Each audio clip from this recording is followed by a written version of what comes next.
What's up everybody, 40 the Broadway Saiyan here, and in this video I'm going to be giving you guys my overall impressions of the newly released gacha game Eversoul. Let's go ahead and get right to it.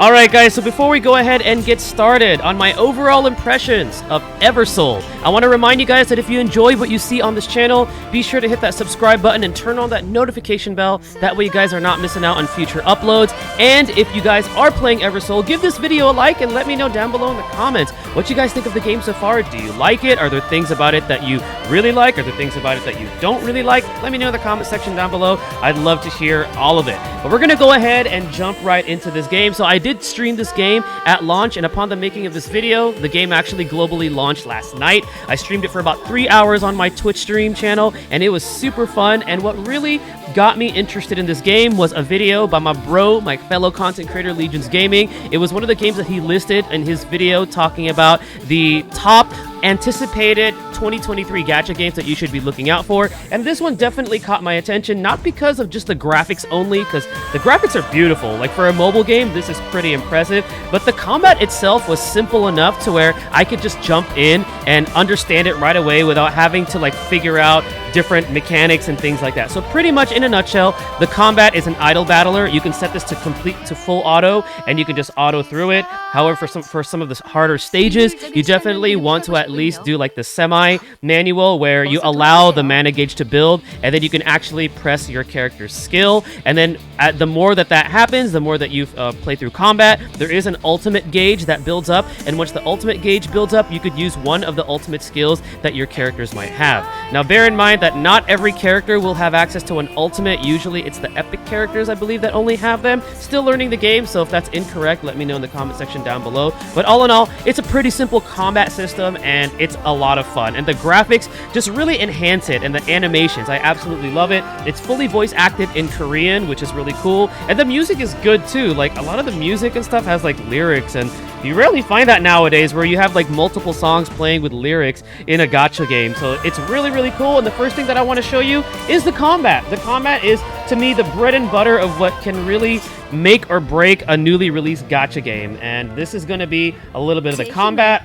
Now, as far as characters go, there's characters of different factions. You got humans, you got beasts, you got fairies, you got undead, you got angel and demon. Each of them are strong against one another and weak to another one. So it's very, very similar to like some of those other gacha games where you see they have elements. For example, angel and demon are weak to each other, so that's kind of like your light and dark. And then the rest of them follow, like, you know, the fire, earth, wind, water, all that good stuff. It's pretty easy to understand, nothing much to it. And I am running right now a full human team, which is why you see right there that I have a 25% attack and 25% HP bonus, because I'm running a full human team. But we're going to go ahead and get right into combat. Now, I have the choice to skip this because I'm a bit overpowered for this particular stage, but because I want to show you guys the combat, we're going to get right into the combat. And I will be turning off the full auto because I want you guys to see how you can actually press the skills once they build. So I'm turning off full auto, and as you can see, characters are attacking. At the bottom, you have ultimate power, which is building, and then the blue bar at the bottom of each character will let you know when they can use their skills. So now I can use this character's skill, my defender. There we go, and then I get to use my caster's ability right here. And as you can see, the animations they're pretty legit. They're pretty cool. There we go. And then we have an ultimate ready, so I'm going to go ahead and activate one of my character's ultimate. Usually the ultimates have a longer animation.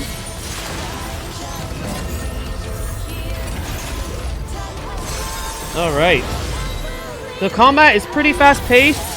Again, very, very easy to understand. There's really not much to like really dive down into when it comes to the combat system, and I like simplicity. Nowadays, the more simple it is, the better, because if it's too complicated, especially when it comes to a mobile game where like you play on the go, or you know, you play it on the side, you want it to be simple. And that's what I really, really enjoy about the combat. Let's go ahead and let's do another battle just so you guys get to see more action here.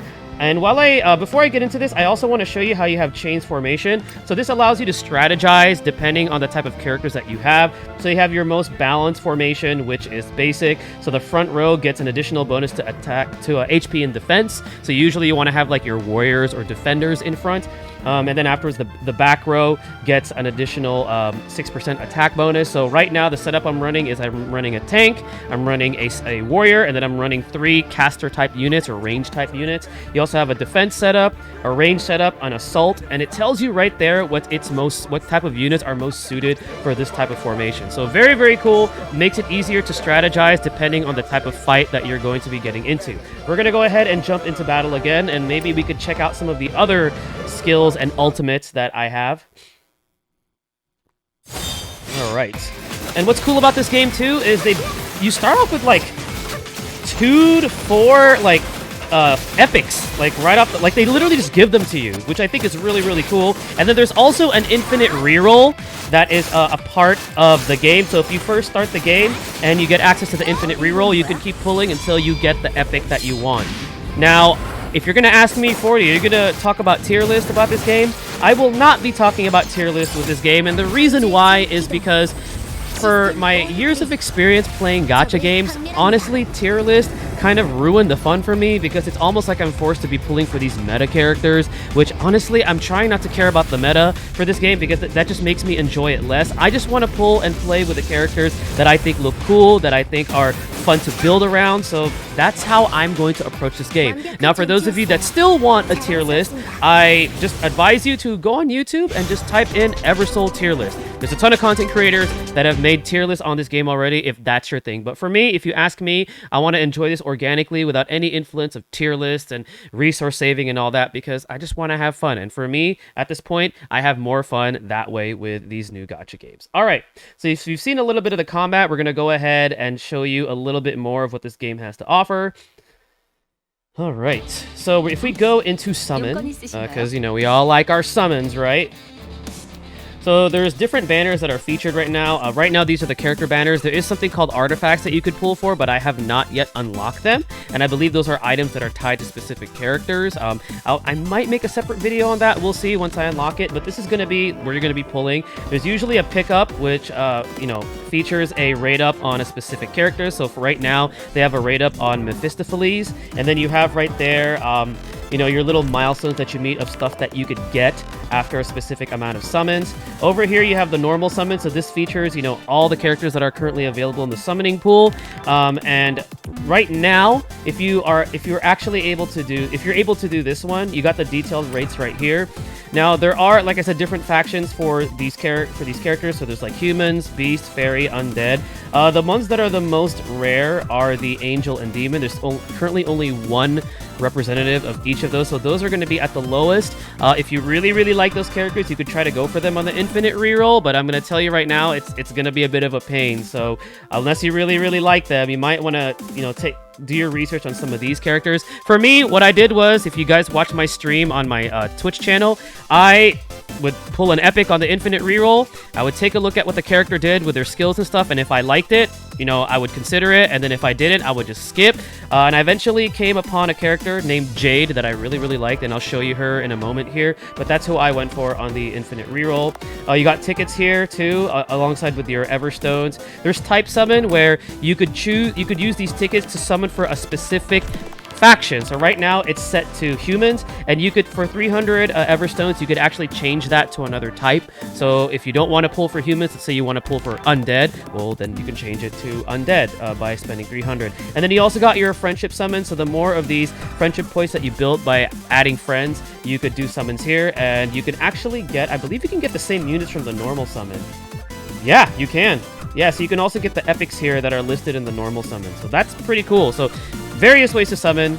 Pretty cool, pretty standard, but I like it. The arc is going to be like your base where you could use to upgrade your characters. So Ascend Soul, you know, plays into like dupes where you use to increase, you know, the unit stats and their CP and their max level. Because I believe, if I'm not mistaken, a character can go all the way up to level 260, but it takes quite a bit of dupes. So this is pretty much what this is for, just in a nutshell, without overcomplicating it. Release Soul allows you to release some souls that you don't want lying around, so some of the common ones. I'm pretty sure that you don't want to do this right away, especially with the whole system where you have to increase your character's level cap. So I'm holding on to these common ones for the time being, but if you do want to release them, you do get some materials and things like that. Level sync is actually pretty cool. So this is something new that I've never seen before in a gacha game. What it does is it takes your 5 main characters that you've been using and it puts them in this little grid.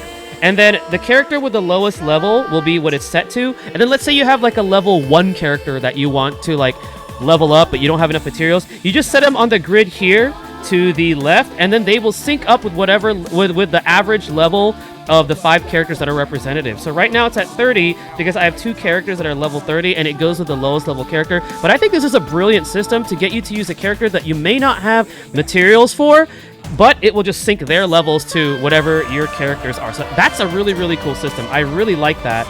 And then you got reset level, so you can reset your soul's levels and you can get back materials that you invested. Pretty self-explanatory. We don't really need to go over that. So very, very cool system. These are my souls. So I'm going to go ahead and show you guys Jade because this is the character that I went with. So it tells you their faction, which is human-like, and then it also tells you their role. So she is a caster, single target, and then I believe int is intelligence or something like that. But it tells you pretty much what this character is capable of doing. Down here, this is how you could level up your characters. So it tells you the resources that you need. So for example, I'll need mana crystals, I'll need mana dust, and of course you'll need gold. Keepsake is going to be your different equipment that you can equip onto your character. So this is pretty much what that is. And then you got your skills here. You got your main skills, their sub skills, their passives, and their ultimate. If you click on it, it'll tell you what these skills do, or for example, what the passive does for that specific character. And then you can also have alternate costumes for your characters. And in order to unlock these, you got to do something called Love Story with the characters, which plays into the whole town feature, which I'll show you guys in a moment. And then you got your character's profile. So that's pretty much characters in general. Pretty simple, but again, pretty cool. I like how it's simplicity is the best way to go about it, in my opinion. So there's a lot of different things. You got shop, you got bag for your inventory, you got zodiac, which can influence certain things that happen for your characters. But we don't have to go into that right now. I'm just kind of showing it to you guys, giving you an overview. I haven't unlocked artifact yet, but again, it's another form of summoning where you could spend your resources and summon for the specific item tied to the characters that you have. So this is the town feature. At first, honestly, I was kind of turned off by this, because it reminded me of like Farmville, and there was a game that I played years ago called Digimon Links that I actually kind of enjoyed, and then it had a Farmville thing, and I'm like, really? Why does it have this? So there's a ton of things you could do here, and I guess I played Animal Crossing, so it kind of reminded me of that, but like, you could like add buildings to your town, and then depending on the building, you could send your characters on part-time jobs, which right now they've completed some part-time jobs. So we're going to go ahead and complete them, and we're going to collect some rewards for that, which is really, really cool. That'll help you out. And then it tells you too, if there's any other part-time jobs that are available. So if there's any other part-time jobs that are available, you can assign your units to that. So kind of cool. It kind of gives you more things to do. And then if you go to Evertalk, this is really silly, but I thought it was a great way for you to kind of get to know your characters more. But pretty much your characters will text you, and you can like start chatting with them, and then once you chat with them enough, you could go to their love story, and then if you do their love story, you get rewards for it, and if you get the true ending for their love story, you unlock their alternate outfit. I think it's cute. It's something. It gives you something more to do than just play through the game and through the combat. So that's the town feature right there. I think it's unique. At first I was a little turned off because it felt like Farmville, but I told myself, I've played Animal Crossing, I like Animal Crossing, so maybe this one will grow on me, and it's starting to grow on me a bit. Alright, so let's see what else is available. There is a guild system available, but you have to beat stage 2-25 to unlock it, which I could show you my guild right now. So that's my guild right now. It's called the Toy Toy Kai. Those are my members at the moment. It starts off with only a 5-member limit, but as the guild levels up, we'll be able to add more members. And then you also have access to adventure. So this is going to be like other battle modes. So you got gate breakthrough, which these gates, the enemies will contain like pretty much like the characters that you could pull for is what you're going to be fighting, but then they're like named differently. This kind of reminds me of Artery Gear Fusion, where you would fight like some of the units you could pull in the gacha, but they'd have like a different name. So that's pretty much what this is. It goes all the way up to a certain stage and you get all these rewards. And then certain gates will open up on different days right here, but the unlimited gate is the one that's always open.